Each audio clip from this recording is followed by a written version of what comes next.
taoni ino ya Kimende niyo yorotithiriirio gukorwo iri taoni nene ya muthubari wa rari, na gitumi giki nikio gitumite thirikari ya kaunti ya Kiambu kwiyarira to Kimende ni guteithia Nyambari, ni guteithia Kagui, ni guteithia kuria Kamburu town, ni guteithia kuria Kinari soko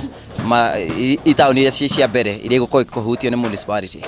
Kuona hari barabara nene irahitukira gatagati ga taoni ino iria yumite Rironi igithie Mau Summit, na oho ni kuri na barabara cia Mau iria ciothe citiriire taoni-ini ino, mubango wa guthamia thiteji ya matatu na gwakwo kwa ndunyu njeru niguo kugie na mubango wa kweheria endia a miariro aria kwa ihinda riri mahuragira biacara ciao nja ya matuka na mikira-ini ya barabara ni thie na mbere nigetha ihote gukorwo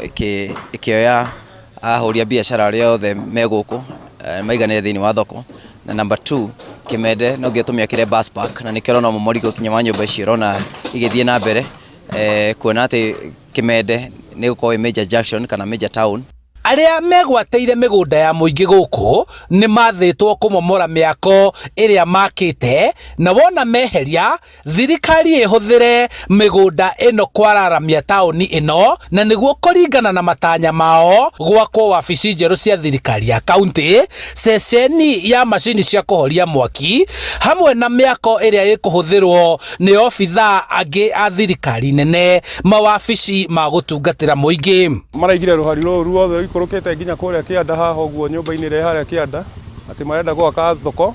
na make stage ya thoko, tondu andu othe mariyuka kuhaicira haha riu mundu wina kanyamu gake ndari kiendagia eni kana mukuga atia. Muingi wina matanya maiguru ma kwandandurirwo biacara ciao, kuona mieke ya mawira na gukinyira taoni ingi iria ire kaunti-ini ya Kiambu na iria ikoretwo ikihurwo njeki ni kigina kuma kuri bengi ya thi rungu rwa muthubari iria yamuritwo kaunti-ini ino.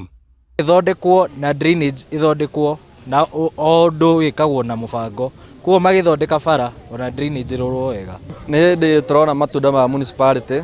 ta thoko ino guo ni turonaga ni rekirwo matawa riu,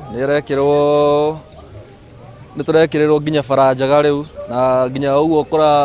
kurathondekwo guku ni turekirirwo stage yoke mwena uyu, koguo turona thoko ino igithii na mbere. Handu-ini ha Inooro TV kuma Kimende rari kaunti-ini ya Kiambu, njitagwo Charles Gikunga wa Kariuki.